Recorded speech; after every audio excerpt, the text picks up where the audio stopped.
হ্যাঁ হ্যাঁ ঠিক আছে ঠিক আছে ঠিক আছে। এ দেখো তোমার মেয়ে তো কাকে নিয়ে পালিয়েছে। কি অরবিন্দদার মেয়ে কাকে নিয়ে পালিয়ে সাহেবের গেছে? সাথে আমার মেয়ের বিয়ে ঠিক করে রেখেছিলাম। হ্যাঁ বাবু। সাহেব বাবা গাড়ি বের এদিকে করো, মেয়ের বিয়ে মার্কেট ঠিক ছেড়ে করে যেখানে পাবো রেখেছিল সেখানে উড়িয়ে দেবো। সাহেবের চলো সঙ্গে। দেখতে না। জলদি গাড়ি স্টার্ট করো। চারিদিকে ভালো করে দেখো, এখনো বেশি দূর যেতে পারেনি। মেয়েকে আমি তন্ন আর তন্ন হাঁটতে করে পারছি না খুঁজছে। চন্দন। আরেকটি চলো বিন্দিয়া। বিন্দিয়া তুই কোথায় রে মা? মাঠ ঘাট মন্দির সব জায়গায় তন্ন তন্ন করে খুঁজলো বিন্দিয়াকে। যেখানে যেতাম আমার বাবা আমাকে সব জায়গায় গাড়িতে করে নিয়ে যেত। ঠিক আছে তুমি এখানে দাঁড়াও, আমি একটা গাড়ির ব্যবস্থা করছি। গাড়ির ব্যবস্থা করছে। দাঁড়ান দাঁড়ান প্লিজ, একটু দাঁড়ান। বাবার গাড়ি? হ্যালো আঙ্কেল, আমার গার্লফ্রেন্ড হাঁটতে পারছে না, একটু লিফট দেবেন প্লিজ? কে বে? চল সালা আমি মরছি, আমার গাড়ি চলো স্টার্ট গার্লফ্রেন্ডের করো। জন্য গাড়ি লিফট নেবে। আচ্ছা লোক মাইরি, একটু মানবিকতা নেই? এই দাঁড়া, অন্য গাড়ি দেখছি। চন্দন ওটা আমার বাবার গাড়ি, তুমি কার গাড়ি দাঁড় করিয়েছিলে? কি ওটা তোমার বাবা ছিল? পালিয়েছো? বাবার গাড়ি। শোনো, তোমার বাবা যখন একবার আমাদেরকে দেখে ফেলেছে তাহলে তোমাকে আমার কাছ থেকে ছাড়িয়ে নেবে। আমরা এক কাজ করি, বিয়েটা করে নিয়ে ফেসবুকে একটা ফটো পোস্ট করে দিই। তাই করো। কি নোটিফিকেশন আসলো দেখি তো। হ্যালো গাইস, আমরা স্বেচ্ছায় দুজন দুজনকে বিয়ে করলাম, আপনারা আমাদেরকে আশীর্বাদ করুন। বাবু এই ছেলেটাই তো লিফট চেয়েছিল আপনাকে। ওই দেখি। এই দেখো ছেলেটা আমার চোখের সামনে থেকে আমার চোখে ধুলো দিয়ে চলে গেল, একটু যদি জানতে পারতাম ওকে গুলি করে উড়িয়ে দিতাম। এই গাড়ি ধরো। কিন্তু ততক্ষণ বিন্দিয়াকে চন্দন বিয়ে করে বাড়ি নিয়ে চলে এলো। এসো বিন্দিয়া, বিয়ে করে এইটা আমার বাড়ি বাড়ি। নিয়ে চলে তুমি এসছে। আমাকে রান্না করে খাওয়াতে পারবে তো? হ্যাঁ পারবো, তুমি যাও বাজার করে আনো। ঠিক আছে, তুমি ঘরে ঢোকো, আমি এক্ষুনি বাজার করে আনছি। তাড়াতাড়ি আসবে বাজার চন্দন। করতে গেল কিন্তু বন্ধুরা কি আসলো সায়ন। দেখি তো। বিন্দিয়া, এই নাও বাজার। বিন্দিয়া, নেই ঘরে বউ, বাবা তুলে নিয়ে এইভাবে গেছে। খুঁজতে খুঁজতে 3 বছর কেটে গেল। অবশেষে একদিন আজ 3 বছর হয়ে গেল তোমার বাবা আমার সাথে তোমাকে বিয়ে দিয়েছে। তোমার রোমিও এতদিন কাউকে না কাউকে বিয়ে করে নিয়েছে। জন্ম মৃত্যু বিবাহ মানুষের এই তো, একবারই বিয়ে হয়। করেনি সায়ন। বাড়ি চলো বিন্দিয়া, আজ 3 বছর আমি তোমাকে পাগলের মতো খুঁজেছি। এই আমার বউর হাত ছাড়। ও আমার বউ। আমার বউ?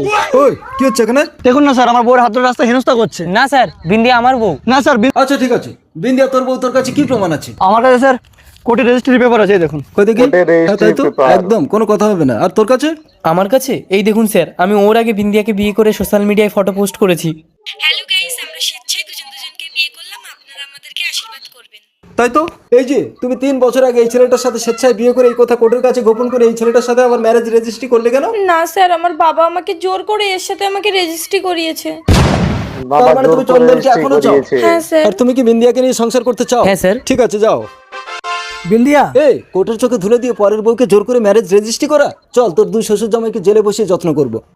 জেলে বাঘা, বসে কাল যত্ন সকাল করবে। 7টায় তোর ফাঁসি। শেষ ইচ্ছে কি বল? আমার শেষ ইচ্ছে, বাঘার কাল সকাল আমি আপনার সাথে 10টায় একটা রাত ফাঁসি। থাকতে চাই। অসম্ভব, আমি একজন আইনের রক্ষক। অন্য কি ইচ্ছা আছে বল? আমার আর কোনো ইচ্ছা নেই।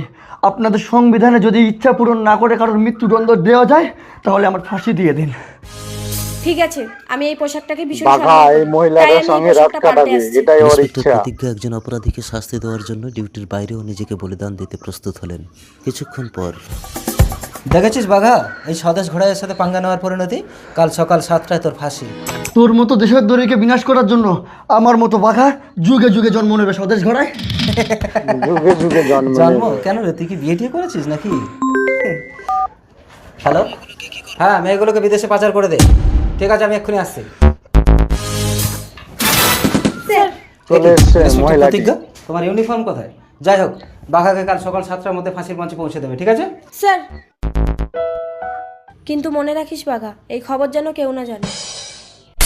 পরদিন সকাল 7টায় বাঘার ফাঁসি হয়ে গেল। কিন্তু সকাল 7টায় এই কি, ফাঁসি আমি হয়ে গেল। সন্তান সম্ভবা? তার মানে ন্যায় প্রতিষ্ঠা এদিকে করতে গিয়ে মেয়েটি আমাকে আরেকটা pregnant হয়ে ভ্রূণ গেছে। জন্ম দিতে হবে? না না, কিন্তু ভ্রূণ হত্যাও তো জঘন্য অপরাধ। কনগ্রাচুলেশন ইন্সপেক্টর প্রতিজ্ঞা, তুমি বাঘার মতো একটা জঘন্য অপরাধীকে ফাঁসি দিয়ে যে বীরত্বের পরিচয় দিয়েছো তার জন্য তোমাকে আমি প্রমোশন লেটার দিতে এলাম। আমি আর এই প্রমোশন চাকরিটা লেটার করবো দিতে না স্যার। এসছে। কি বলো, একটা জঘন্য অপরাধীকে শাস্তি দিয়ে তুমি এত ইমোশনাল হয়ে পড়ছো কেন? এটা পুলিশের জব, এখানে ইমোশনাল বলে কোনো কথা নেই। আমি আর এই চাকরিটা করবো না স্যার, বাস। ওকে, চাকরি আর তারপর করবে ওখান না। থেকে বহরমপুর চলে এসে আমি তোকে জন্ম দিলাম টাইগার। তার মানে তুমি বাবাকে ফাঁসি দিয়েছো? বহরমপুর পরে জেলে জন্ম বুঝতে দিয়েছে। পারলাম তোর বাবা একজন নির্দোষ প্রতিবাদী ছিল। ওই স্বদেশ ঘোড়াই তোর বাবাকে ফাঁসিয়েছে। স্বদেশ ঘোড়াই। স্বদেশ ঘোড়ায় ফাঁসিয়েছে। ছেড়ে দেবো?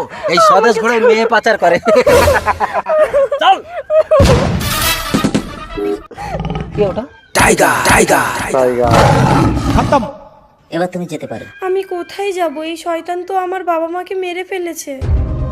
ঠিক আছে, আজ থেকে তোমার সারা জীবনের দায়িত্ব আমি নিলাম। আমাকে কি করতে সায়ন হবে? দায়িত্ব নিয়ে নিল তোমাকে মেয়েটি। আমার বাবা বীর বাঘাকে আর একবার জন্ম দিতে হবে। আমার মতো বাঘা যুগে যুগে জন্ম নেবে স্বদেশ ঘরে। পুষ্কর, তুই নতুন বিয়ে করে মদ খেয়ে ঘরে ঢুকেছিস? বউ থাকবে?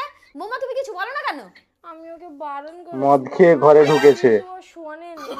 এই জন্য বলি আমার ছেলে তো আগে মদ খেলো না, তুমি তাহলে মদ খাওয়া শিখিয়েছো। দাঁড়াও আমি তোমার বাবার কাছে যাচ্ছি, মেয়েকে কিরকম শিক্ষা দিয়েছে তোমাকে না যদি দূর করতে পারি তো আমার নাম রাগিনী না, বুঝেছো? Few moments later. কি করে আমার বাবাকে নিয়ে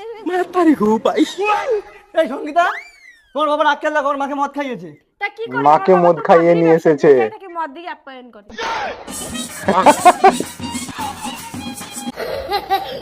চাই বিষ মিশিয়ে দেবো, তাহলে শাশুড়ি একবারে শেষ হয়ে যাবে। চায়ে বৌমা, বিষ এত মিশাবি বেলা হয়েছে এখনো বৌমা। শুয়ে শুয়ে মোবাইল দেখছো? ওঠো না মা, উঠে একটু চা করো না। শুয়ে মোবাইল দেখছে অনেক বেলা পর্যন্ত। চাই বিষ মিশিয়ে দেবো, তাহলে শাশুড়ি একবারে শেষ হয়ে যাবে। বিষ মিশিয়ে দিল চায়ে এই নিন চা। শাশুড়িকে মারার জন্য। আরে বেমশাই আসুন আসুন, বসুন। বাবা তুমি এসেছো? এসছে বসো মেয়ের বসো, আমি বাবা। চা করে আনছি। বৌমা চা, তোমাকে আর কষ্ট করে চা করতে হবে না, এই তো চা করা আছে, তোমার বাবা এটাই খেয়ে নেবে। এই নিন বেমশাই। না না বাবা আরে খেয়ে আরে না। ঠিক আছে, ছাড় না, আমি এটাই খেয়ে নেবো। হ্যাঁ, আপনি নাকি আমার মেয়ের প্রতি ভীষণ অত্যাচার করছেন। আমি আমার মেয়েকে আর আপনার সংসার করাবো না, আমি নিয়ে চলে যাবো। বাবা খেও না, এই চাটাই আমি শাশুড়িকে দেবো বলে বিষ মিশিয়েছি। বিষ মিশিয়েছে। বেমশাই থাক। বলে ঘর থেকে তুই থাকলে তোর শাশুড়িকে তুই মেরে ফেলবি, তোকে আমার ঘরে উঠাই দেবো না। তুই কোথায় যাচ্ছিস? ঘর থেকে না না, তাড়িয়ে এই শয়তানিকে আর আপনার ঘরে জায়গা দেবেন না। থাক না বেমশাই, ছোট মানুষ ভুল করে ফেলেছে। দেখেছিস দেখেছিস, দেবীর সমান শাশুড়িকে তুই মারতে যাচ্ছিলি। আমাকে ক্ষমা করে দাও। দেখেছেন, শাশুড়ি মানে মা। মুদ্রা বোস, নমস্কার। বলো মা মুদ্রা, অর্থ আর স্বার্থ আমার দুই ছেলে, এদের দুইজনের মধ্যে অর্থ তোমার আর কাকে স্বার্থ। পছন্দ? স্বার্থ। মা, আমি তোমার স্বার্থকে সৎ ছেলে বলে পছন্দ এখানে করেছে ডেকে এনে এইভাবে সুমনা। অপমানটা না করলেই পারতে। অর্থ তুই ভুল বুঝছিস, আমি তোকে যতটা ভালোবাসি স্বার্থকেও। থাক, আমি সব বুঝতে পেরেছি, আমাকে আর বোঝাতে হবে না। মা, তুমি মুদ্রাকে দাদার সাথেই বিয়ে দাও। বাবা আমার যাকে পছন্দ আমি তাকেই বিয়ে করব। মুদ্রা, এই দুই ভাইয়ের মধ্যে তুই যাকেই বিয়ে করবি, আশা দেবী তোকে নিজের মেয়ের মতো দেখবি। হ্যাঁ মা। ওই দেখ, তুই আবার আমাকে খারাপ ভাবছিস। আমি রাজি। রাজি হয়ে গেছে। আরে কি করছিস? ছাড় ছাড় ছাড়। বল অর্থ, তোর জন্য আর কি করলে তুই আমাকে সৎমা বলবি না? তুই কষ্ট পেলে যে তোর বাবার আত্মা শান্তি পাবে না রে বাবা। ভাইকে ঘর থেকে বের করে দিতে হবে। অর্থ, হ্যাঁ মা, কারণ মুদ্রা ভাইকে ভাইকে ঘর পছন্দ থেকে করে। বের করে তাই বিয়ের দেবে। পর ভাই যদি একই বাড়িতে থাকে তাহলে মুদ্রা সিঁদুর পড়বে আমার নামে আর শরীর দেবে ভাইকে। অর্থ। থাক মা, আমি ঘর ছেড়ে চলে যাচ্ছি। দাদা, মাকে দেখিস। ভাইয়ের দাদার জন্য ভাই ঘর ছেড়ে চলে গেল। ওগো, তুমি বলে দাও আমি কি করব? আয় মুদ্রা, অর্থ, এই নাও আমার মেয়েকে আমি তোমার হাতে তুলে দিলাম। दिल्ली जाने वाली ट्रेन 1 नंबर प्लेटफॉर्म पर आ रही है। প্রচন্ড দুঃখে কষ্টে ছোট ভাই অনেক দূর চলে যাচ্ছিল, এমন সময় সার্থক। এ কি মুদ্রা? হ্যাঁ স্বার্থ, চলে এসছে। জোর করে কাউকে জব্দ করা যায় কিন্তু বশ করা যায় না। চল মুদ্রাকে বিয়ে করবি। দাদা, তুই চলে আসার পর মা কোন দিকে দাদা চলে বিয়ে গেছে। দিয়ে দিল ছোট মুদ্রার ভাইয়ের জন্য আমি মা সঙ্গে। ভাইকে ছেড়ে থাকতে পারবো না রে। চল ভাই। চল মাকে খুঁজি। বাবা তুমি সার্থর মাকে নিয়ে ঘরে চলে এসছো আর আমরা ওনাকে পাগলের মতন খুঁজছি। আরে না, উনি তো মরতে যাচ্ছিল নাকি ওনার স্বামীর কাছে চলে যাবে, তাই ধরে এনেছি। বাড়ি চলো মা। তুই আগে বল, আমাকে আর সৎমা বলবি না? মা মা ফুলমণি, ঢোকে না, ঢোকাও কেন? পরের বউকে কাঁদাও কেন? একটু সহ্য করো বৌদি, আস্তে আস্তে ঢোকাচ্ছি তো। আস্তে আস্তে ঢুকাচ্ছে। তাহলে আমার বউ এইসব করে? ঠিক আছে, তুমি যদি এইসব করতে পারো তাহলে আমি কেন পারবো না? আমি এক্ষুনি বেগুলাকে বিয়ে করে দাও আসছি। পারবে। লাগছে। এতই যখন লাগছে তাহলে তোমাকে শাখা পড়তে হবে না, থাক। নানা শাখা ব্যাপারী আপনি পরিয়ে দেন, নাইলে আমার স্বামীর অমঙ্গল হবে। এই তো নতুন বিয়ে করে চলে এসছে। এই তুমি বিয়ে করে আসলে কেন? বিয়ে করে আসলে কেন? আমি কিছু বুঝি না, বুঝি? হ্যাঁ, ঢোকে না, ঢোকাও কেন? পরের বউকে কাঁদাও কেন? ও মা গো, আমি তো শাখা পড়েছিলাম। টাকা পড়েছিলাম। এই বেগুলা বেরো। বাবা এত বড় ধাবা আমি জীবনে দেখিনি। Sir good night. আর কিছু লাগবে? অনেক বড় ধাবা। কিছু করো না, আর কিছু লাগবে না। আপনার মিসেসকে খুব সুন্দর দেখতে।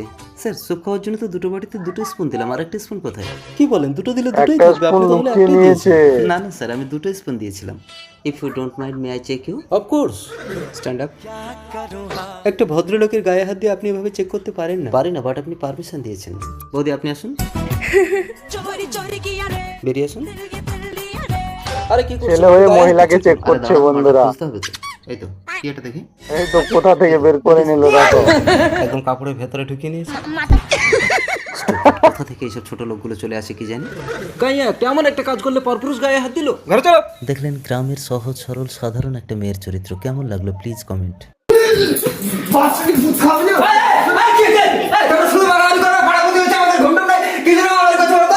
আর বলবেন না, এই বাচ্চাকে দুধ খাবে না বলছে। এই তোমাদের বাচ্চা নিয়ে বাচ্চাকে দুধ খাওয়াবে না। আরে বাচ্চা এখনো হয়নি, বাচ্চা যখন হবে তখন দুধ খাওয়াবে না বলছে।